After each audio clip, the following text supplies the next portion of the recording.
듣는 사람이 행복한 라디오 최영일의 YTN 뉴스 정면 승부. YTN 뉴스 FM 뉴스 정면 승부 4부 시작합니다. 수요 스페셜 새 남자의 정치 수다.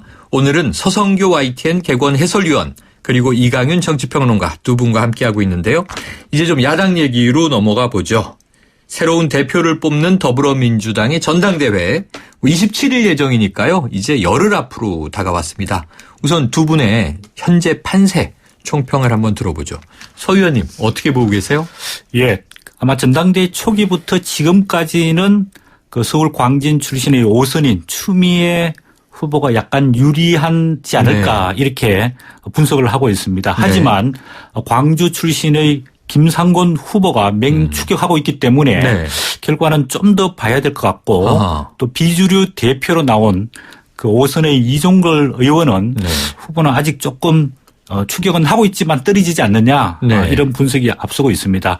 이번 그 더불어민주당 전당대회는 지난 총선에서 더불어민주당이 호남에서 참패했는데 이 호남 민심을 누가 어떻게 회복할 것인가 그게 방점이 찍혀 있기 때문에 김상곤 후보가 호남 출신에다가 또 전 혁신위원장을 맡아서 그런 어떤 혁신, 정치혁명의 가치를 내세우고 있기 때문에 상당한 지지를 받고 있고 그런 측면에서 지난 8월 5일 날 예비 경선 누구도 예측하지 못했는데 김상곤 후보가 통과하는 걸 보면 아무래도 지금은 선두는 추미애, 그다음에 한 2등은 김상곤 후보, 그다음에 이 뒤를 이종걸 후보가 뒤쫓고 있지 않느냐 이렇게 분석을 볼 수 있겠습니다. 그런데 더불어민주당 당원이나요. 이 지지층에서 정말 결이 쫙 갈려 있어서 SNS에서도 후보 지지별로 아주 민감하고 신경전이 대단해요. 그래서 표현이 조심스러운데 조금 전에 이제 우리 서 의원님 맹추격이라는 표현을 쓰셨는데 굳이 좀 단순화시키면 1강 1중 1약인가요? 아니면 2강 1약인가요?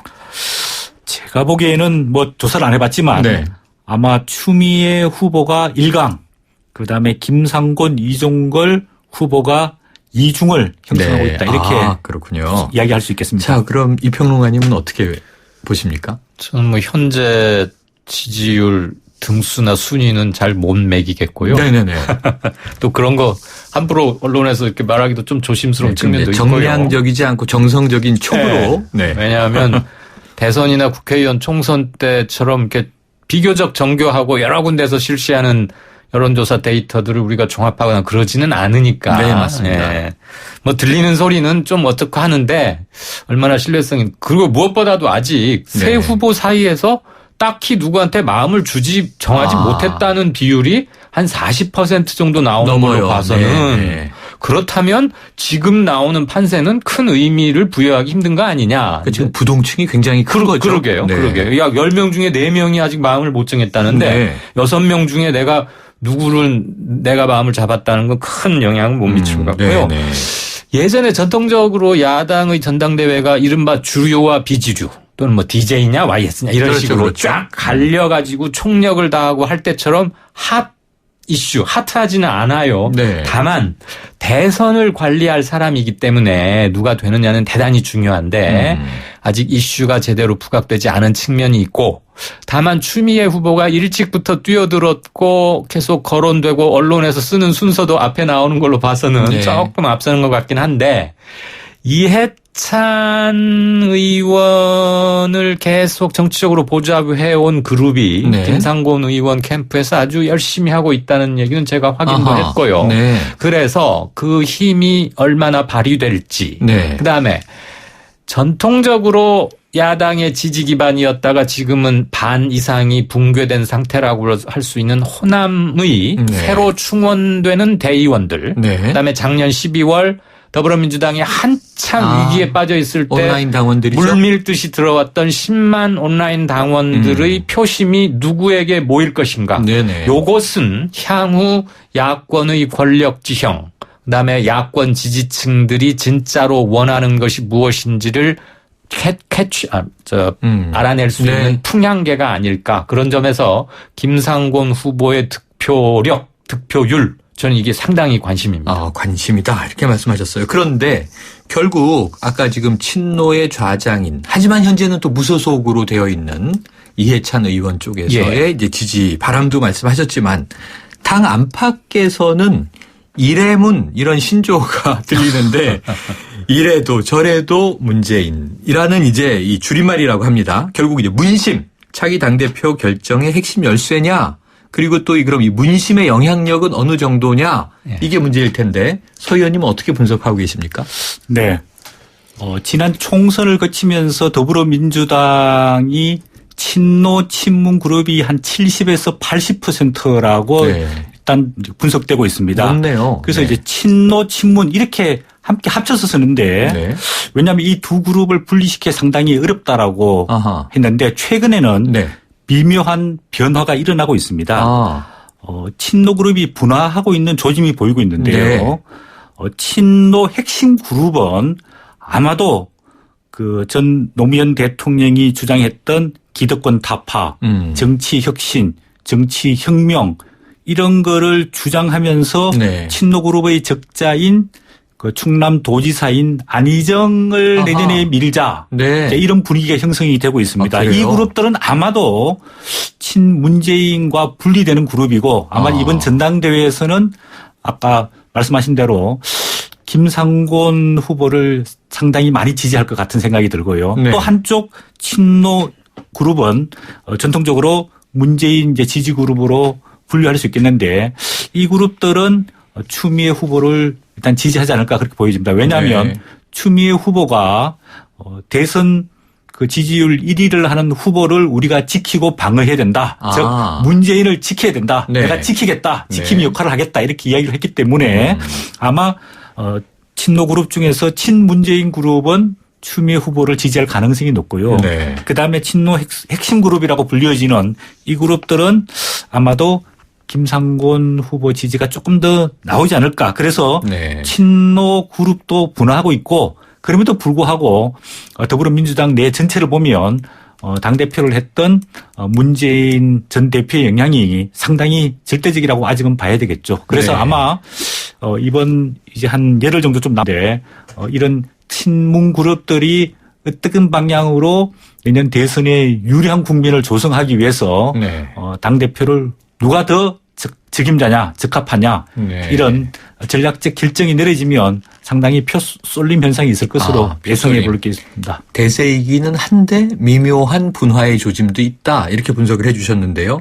자, 이래도 저래도 문재인, 이 문심의 향방 이 평론가님은 어떻게 분석하세요? 이래문이라는 말이 나오는 것 자체가 현재 더불어민주당 앞으로 대선을 상정할 때 문재인의 영향력을 보여주는 가장 핵심적이고 상징적인 조어 같아요. 그래서 문재인 본인은 일부러 전당대회에 거리 두겠다고 하고 뭐 네팔도 갔다 오고 뭐 그랬는데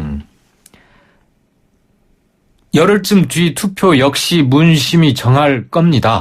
그러니까 오죽하면 김상곤 후보가 광주에서 그랬잖아요. 추미애 의원 후보한테 뭐 지키겠다는 게 문재인 지키겠다는 말이냐라고 직공을 했는데 직설적으로 그건 아마 다분히 호남 광주 사람들 의식하고 한 걸 거예요. 광주에서 일부 있었던 반 문재인 정서 꼭 그걸 했다기보다는 특정인을 미리부터 그렇게 하지 말고 강한 후보를 골라낼 수 있는 환경만 조성하자. 이제 뭐 그런 얘기의 표현 같은데 결국 모든 투표 특히 당내 투표는 개파나 친소 관계가 절대적 영향을 미칠 수밖에 없고 그래서 아마 추미애 측은 문 후보 문심은 나한테 있다는 것을 어떻게든 은연중에 흘려왔고 나머지 사람들 그걸 견제하는 것 같습니다. 그런데 문심이 다 추미애한테 가느냐 그건 아닐 거예요. 왜냐하면 노무현 탄핵 국면에서의 추미애 당시 의원의 태도를 두고 아직도 구원을 갖고 있고 해명을 요구하는 측이 분명히 있기 때문에. 새천년 민주당이었죠.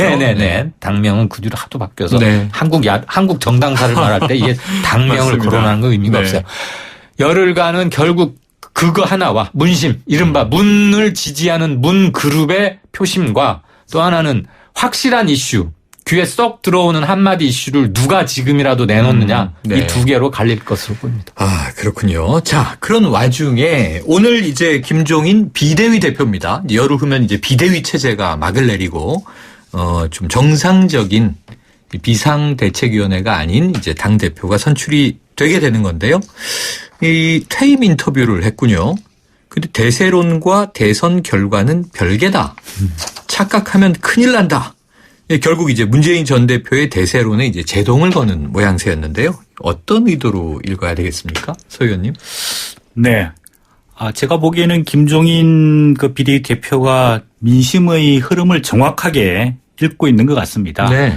왜냐하면 지금 문재인 이제 대세론이 더불어민주당 내뿐만 아니라 전체 정치권에서 내년 대선은 문재인 전 대표가 절대적으로 유리하다.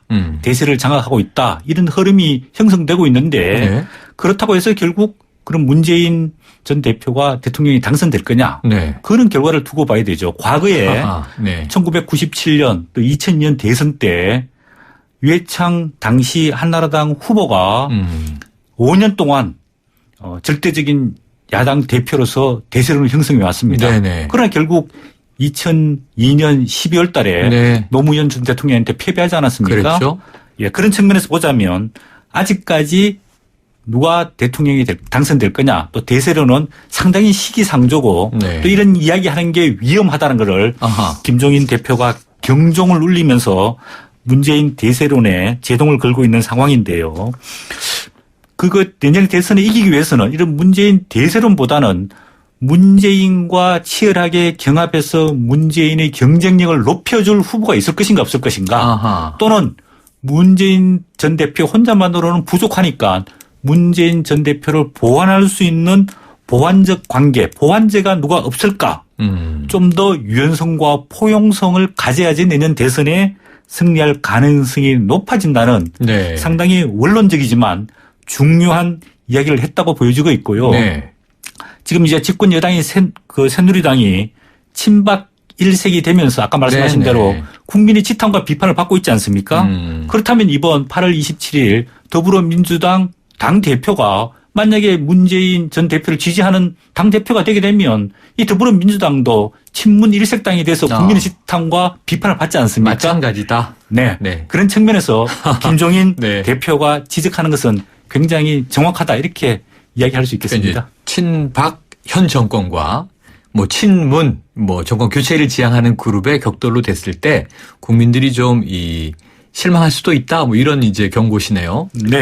이 평론가님은 어떻게 보십니까? 참 그 정치라는 거 알 수 없고 변화무쌍해요. 그러게요. 문재인 전 대표가 위기에서 물러나면서 우리 당 좀 살려주시오라고 모셔왔던 응급 왕진 의사가 그랬었죠. 김종인 대표 아닙니까? 삼고초려해서.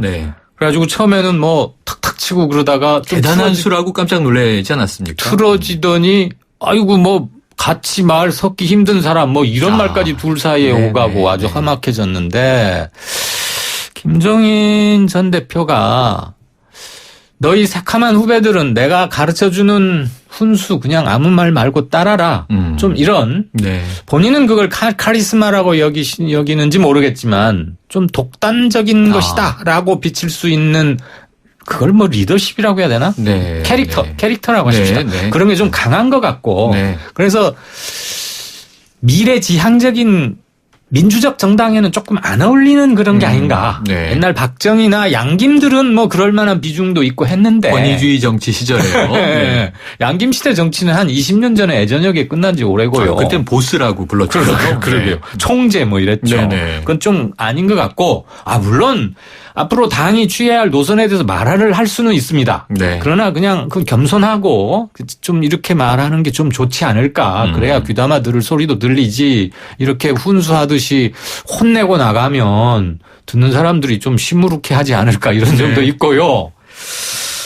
정체성 논쟁, 경제민주화 논쟁, 당의 리더, 정권 창출 방안, 이거 가지고는 지금부터 논의를 실은 계속 해 왔어야 되는 건데, 새 지도부가 잘 해 나가야 그나마 야권 지지층의 마음을 좀 모아갈 수 있지 않을까 싶습니다. 자, 시간이 거의 다 갔는데요. 한 20초씩 드릴게요. 이 노동자 문제입니다. 노동자. 사실 오늘 비대위에서 없었던 일로 하기로 되면서 강령에서 이걸 빼내 안 빼내 하는 얘기는 무산됐습니다만 이게 한참 시끄러웠는데 어떻게 보셨습니까?